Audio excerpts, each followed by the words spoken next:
Hello everyone, আজ আমরা ইউক্লিডীয় প্রক্রিয়ার সাহায্যে লসাগু নির্ণয় করব। ইউক্লিডীয় প্রক্রিয়ার সাহায্যে লসাগু নির্ণয় করার পূর্বে আমাকে ইউক্লিডীয় প্রক্রিয়া কি এই জিনিসটি চিনতে হবে। তাহলে ইউক্লিডীয় প্রক্রিয়া হলো ঠিক বাঘের মতো, অর্থাৎ বাঘ আমরা যেভাবে করি ঠিক সেভাবে আমরা ইউক্লিডীয় প্রক্রিয়ার সাহায্যে লসাগু নির্ণয় করতে পারি। ইউক্লিড ছিলেন একজন বিখ্যাত গণিতবিদ। সম্ভবত তিনি একজন মিশরিয়ান।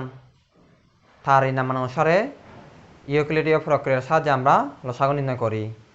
তাহলে ইউক্লিডীয় প্রক্রিয়ার সাহায্যে লসাগু নির্ণয় করার পূর্বে আমাকে কিছু নিয়মাবলী জানতে হবে। তার মধ্যে প্রথম যে নিয়মটি হলো সেটি হলো কমপক্ষে আমাকে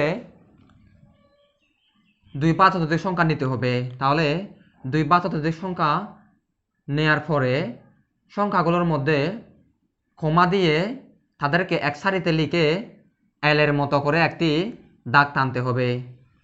এখানে আমি ডান পাশে লিখে রেখেছি 12, 18, 20, 105। এই সংখ্যাগুলো আমি কমা ব্যবহার করে লিখেছি এবং এলের মতো করে একটি চিহ্ন বা দাগ বা সারি দিয়েছি। তাহলে প্রথমে নিয়মাবলীটি হচ্ছে সংখ্যাগুলোর মধ্যে কমা দিয়ে এক সারিতে নিচে এলের মতো করে একটি দাগ বা সারি টানতে হবে। এর পরবর্তী যে সংখ্যাটি পাচ্ছি সেটি হলো আমরা কমপক্ষে 2টি সংখ্যাকে সাধারণ মৌলিক গুণনীয়ক দ্বারা ভাগ করব। আমরা কমপক্ষে 2টি সংখ্যাকে সাধারণ মৌলিক গুণনীয়ক দ্বারা ভাগ করব। অর্থাৎ 2টি সংখ্যাকে কমপক্ষে 2টি সংখ্যাকে সাধারণ মৌলিক দ্বারা যদি ভাগ করতে পারি তাহলে সেই সংখ্যাটি অবশ্যই লসাগুতে পরিণত হয়ে যাবে। এখন আমরা যদি কমপক্ষে 2টিকে সাধারণ মৌলিক গুণনীয়ক দ্বারা ভাগ করি তাহলে এখানে কিছু সংখ্যক নিঃশেষে বিভাজ্য, আবার কিছু সংখ্যক সংখ্যা নিঃশেষে বিভাজ্য নয়। এই সংখ্যা অবশ্যই আমরা পাবো। নিঃশেষে বিভাজ্য সংখ্যাগুলোকে আমরা অবশ্যই লিখব, আর নিঃশেষে বিভাজ্য নয় এমন সংখ্যাগুলো আমাকে অপরিবর্তিত রেখে লিখতে হবে। যেমন আমি এখানে 2 দিয়ে 12কে ভাগ করেছি, তাহলে কি হচ্ছে 6 দুগুণে 12। 18কে যদি আমি ভাগ করি তাহলে হলো 9 দুগুণে 18। তাহলে 20কে যদি করা হয় 10 দুগুণে 20। 105কে 2 দ্বারা ভাগ যায় না, সেহেতু সে সংখ্যাকে অপরিবর্তিত রেখে লিখে রাখলাম। তার 2 বা ততোধিক সংখ্যার আমি মৌলিক গুণনীয়ক, সাধারণ মৌলিক গুণনীয়ক এখানে বের করলাম। তাহলে নিঃশেষে বিভাজ্য সংখ্যাও পেলাম। যেগুলো নিঃশেষে বিভাজ্য নয় সেই সংখ্যাগুলো শুধুমাত্র অপরিবর্তিত রেখে আমাকে লিখতে হবে। তারপরে যে জিনিসটি রয়েছে এর পরবর্তী ঠিক আগের মতোই করে আবার আগের নিয়মে কাজ চালিয়ে নিতে হবে। অর্থাৎ আমি যেভাবে আগে নিয়মটা করেছি সেই ঠিক একইভাবে আমি নিঃশেষে বিভাজ্য সংখ্যা খুঁজে বের করে ভাগ করব। তাহলে ভাগ করার পরে যদি কোনো সংখ্যা যদি ভাগ না যায় তাহলে সেই সংখ্যাটি অবশ্যই অপরিবর্তিত রেখে লিখতে হবে। তাহলে 3 দ্বারা 3কে যদি আমি ভাগ করি 3 একে 3, 3 দ্বারা 9কে ভাগ করে 3 3 9, 3 দ্বারা 5কে ভাগ করা যায় না, তাহলে 5টা আমি অপরিবর্তিত রাখছি। তাহলে 3 দ্বারা 105কে ভাগ করা যায়, তাহলে আমরা ফলাফল পাই 35। এভাবে ঠিক একইভাবে আমি 5 দ্বারা 1কে ভাগ করতে পারি না, সেই জন্য 1টি আমি অপরিবর্তিত রেখেছি। 5 দ্বারা 3কে ভাগ করতে পারি না, কারণ 3 হচ্ছে ছোট সংখ্যা, সেহেতু আমি 3টা অপরিবর্তিত রেখেছি। 5 দ্বারা 5কে ভাগ করতে পারি, ফলাফল পাই 1। 5 দ্বারা 35কে ভাগ করতে পারি, তাহলে ফলাফল পাই 7। এভাবে যদি আমরা পরপর ভাগ প্রক্রিয়া চালিয়ে নিয়ে যাই তাহলে এক পর্যায়ে আমরা দেখতে পাবো পরস্পর সমমৌলিক পেয়েছি। তাহলে পরস্পর সমমৌলিক সংখ্যা যদি আমরা পেয়ে যাই তাহলে আমাদের ভাগ প্রক্রিয়াটা বন্ধ করতে হবে। তাহলে পরস্পর সমমৌলিক সংখ্যা কি? অর্থাৎ 2 বা ততোধিক সংখ্যার সাধারণ গুণনীয়ক যদি শুধুমাত্র 1 হয়, অর্থাৎ 2 বা ততোধিক সংখ্যার সাধারণ গুণনীয়ক যদি শুধুমাত্র 1 হয় তাহলে সেই সংখ্যাগুলো পরস্পর সমমৌলিক। যেমন এখানে আমরা 1 এবং 1 এই সংখ্যাটি সাধারণ মৌলিক গুণনীয়ক পাচ্ছি এবং শুধুমাত্র 1 পাচ্ছি। তাহলে এই সংখ্যাগুলো আর কারোর সাথে ভাগ যাবে না, সেহেতু আমাকে এই পর্যন্ত এসে ভাগ প্রক্রিয়াটা বন্ধ করে দিতে হবে। তাহলে সারির সংখ্যাগুলো তার নিচের সংখ্যাগুলো এবং বাচকগুলো ধারাবাহিক গুণফলই নির্ণেয় লসাগু হবে। অর্থাৎ নিচের সারির সংখ্যাগুলো কোনগুলো? 1, 3, 1, 7 এগুলো হচ্ছে নিচের সারির সংখ্যা এবং বাচকগুলো ধারাবাহিক গুণফল। তাহলে বাচক কোনগুলো? 2, 2 3 3 সরি 3 5 2 2 3 5 এগুলো হলো ভাজক। তারপরে সারি গুণফলগুলো হলো 1 3 1 7। এই সংখ্যাগুলো সবগুলো মিলে আমাকে গুণ করতে হবে। অর্থাৎ এখানে আমি লিখছি নির্ণয় লসাগু 2 গুণ 2 গুণ 3 গুণ 5 এবং 3 গুণ 7।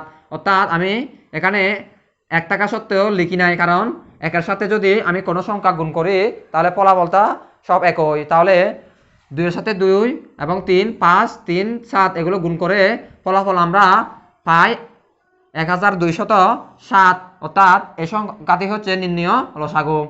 অর্থাৎ ইউক্লিডীয় প্রক্রিয়াটি হচ্ছে দুই প্রাচুর্যের সংখ্যার মধ্যে লসাগু নির্ণয় করতে পারা। অর্থাৎ দুই প্রাচুর্যের সংখ্যার মধ্যে আমি প্রথমে কমা চিহ্ন বসিয়ে দেব। কমা চিহ্ন ব্যবহার করার পরে আমাকে একই সারিতে ঠিক এলের মতো করে একটি দাগ বা সারি টানতে হবে। এর পরবর্তী আমাকে সাধারণ মৌলিক গুণনীয়কের সাহায্যে এগুলো কমপক্ষে দুইটি সংখ্যা ভাগ যায়, এই সংখ্যাগুলো দ্বারা ভাগ করতে হবে। দুইটি সংখ্যার উপরে যদিও বা ভাগ যায় তাহলে ওই সংখ্যাগুলো লিখতে হবে, যদি ভাগ না যায় সে সংখ্যাগুলো অপরিবর্তিত রেখে লিখতে হবে। ঠিক একই প্রক্রিয়া আমাকে চালিয়ে নিতে হবে। চালিয়ে নেওয়ার পরে আমাকে সমমৌলিক যদি আমি পাই, অর্থাৎ যদি কোনো সংখ্যা দ্বারা যদি আর ভাগ না যায় তাহলে ভাগ প্রক্রিয়াটা সেখানেই ক্লোজ করতে হবে। এর পরবর্তী আমি নিচের সারি সংখ্যাগুলো এবং ভাজকের মধ্যে যে একটা সম্পর্ক পাবো সে সম্পর্কগুলো আমি গুণ করে দেব। অর্থাৎ এই সারির সংখ্যাগুলো আমি এই সারির সংখ্যাগুলো সব গুণ করে দেব। তাহলে গুণ করার পরে যে ফলাফলটা আসবে সেটি হলো ইউক্লিডীয় প্রক্রিয়ার সাহায্যে নির্ণয় লসাগুর ফলাফল। এভাবে আমরা ইউক্লিডীয় প্রক্রিয়ার সাহায্যে লসাগু খুব সহজে নির্ণয় করতে পারি। এখন আমরা গসাগু ও লসাগুর মধ্যে সম্পর্ক প্রতিস্থাপন করব। অর্থাৎ গসাগু ও লসাগুর মধ্যে সম্পর্ক আমরা এখন শিখব। এর পূর্বে আমরা গসাগু ও লসাগু এই সম্পর্কগুলো শিখিনি। অর্থাৎ শুধুমাত্র আমরা গসাগু কি এবং লসাগু কি এবং গসাগুর ব্যবহার এবং গসাগু দিয়ে অঙ্ক কীভাবে করা যায়, গসাগুর পদ্ধতিগুলো কেমন এবং লসাগু কি লসাগু দিয়ে কীভাবে অঙ্ক করা যায় এবং পদ্ধতিগুলো কেমন, এগুলো আমরা শিখেছি। এখন আমরা গসাগু লসাগু নিয়ে সম্পর্ক করব এবং এই বিষয়ে আমরা এখন আলোকপাত করার চেষ্টা করব। তাহলে গসাগু লসাগুর মধ্যে সম্পর্কটা হচ্ছে, আমি যদি যে কোনো দুইটি সংখ্যা নিই, এখানে আমি 10 এবং 30 যে কোনো দুইটি সংখ্যা নিলাম, তাহলে সেই সংখ্যাগুলো আমি মৌলিক গুণনীয়ক নির্ণয় করব। অর্থাৎ 10 এবং 30-এর মধ্যে মৌলিক গুণনীয়ক লিখব। অর্থাৎ যে কোনো দুইটি সংখ্যা আমি নিলাম যথাক্রমে 10 এবং 30। 10 এবং 30-এর মধ্যে মৌলিক গুণনীয়ক যদি আমি বের করি তাহলে কি হবে, মৌলিক মানে আমরা জানি এক এবং ওই সংখ্যা দ্বারা প্রকাশ করা যায় এমন সংখ্যা। অর্থাৎ যে সংখ্যা শুধুমাত্র এক এবং ওই সংখ্যা দ্বারা প্রকাশ করা যায় তাহলে সংখ্যাগুলো শুধুমাত্র মৌলিক সংখ্যা।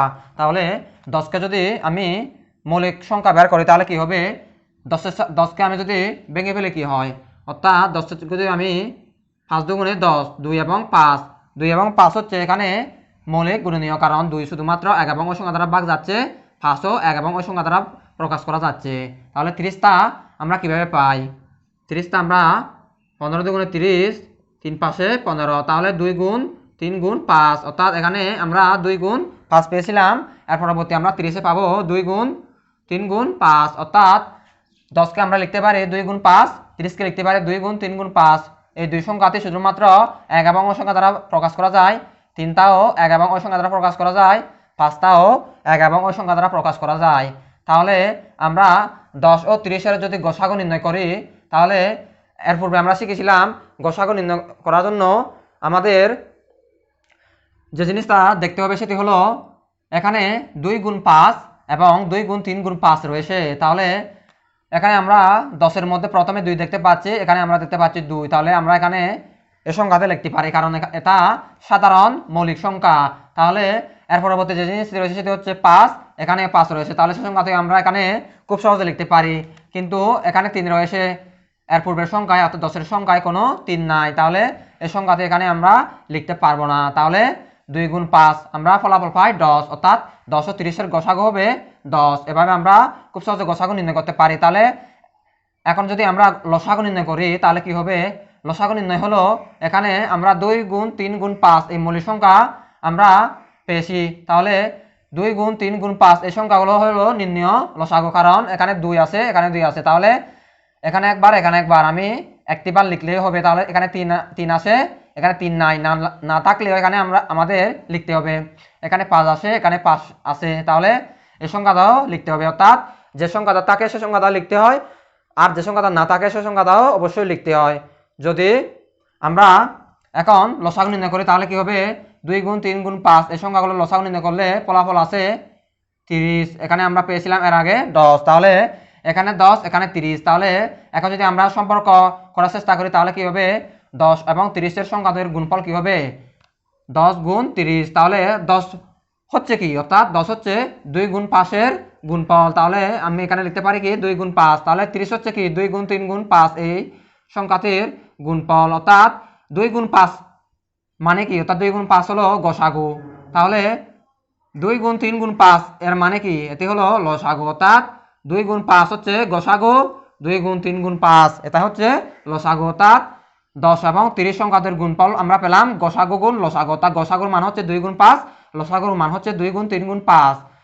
যদি আমরা দুটি সংখ্যার গুণফল সংখ্যা দুইটির গসাগু ও লসাগু এর গুণফলের সমান পাই, অর্থাৎ এই দুইটি সংখ্যার গুণফল, দুইটি সংখ্যার গুণফল সংখ্যা দুইটির গসাগু আর লসাগু এর গুণফলের সমান পাই, এই সমানটা আমরা এখানে পেয়েছি। অর্থাৎ দুইটি সংখ্যার গুণফল করে আমরা গসাগু ও লসাগুর গুণফলের সমান পেয়েছি। অতএব আমরা লিখতে পারি দুইটি সংখ্যার গুণফল সমান সংখ্যা দ্বয়ের গসাগু গুণ সংখ্যা দ্বয়ের লসাগু। অর্থাৎ দুটি সংখ্যার গুণফল আমরা পেয়েছিলাম সংখ্যা দ্বয়ের গসাগু গুণ সংখ্যা দ্বয়ের লসাগু। অর্থাৎ সংখ্যা দ্বয়ের গসাগু গুণ সংখ্যা দ্বয়ের লসাগু গুণ করে আমরা দুটি সংখ্যার গুণফল খুব সহজে পেতে পারি। এভাবে আমরা গসাগু ও লসাগুর মধ্যে সম্পর্ক তৈরি করতে পারি। তাহলে প্রথমে আমাকে যে কোনো দুটি সংখ্যা নিতে হবে, দুইটি বা তিনটি সংখ্যা নিতে পারবো। তাহলে সেই সংখ্যাগুলোর মধ্যে আমাকে মৌলিক সংখ্যা খুঁজে নিতে হবে। মৌলিক সংখ্যার পরে আমাকে সেগুলোর মধ্য থেকে গসাগু লসাগু নির্ণয় করতে হবে। গসাগু লসাগু নির্ণয় করার পরে আমাকে সেগুলো পর্যায়ক্রমে গুণ দিতে হবে। গুণ দেওয়ার পরে আমাকে সেখান থেকে গসাগু এবং লসাগু নির্ণয় করতে হবে।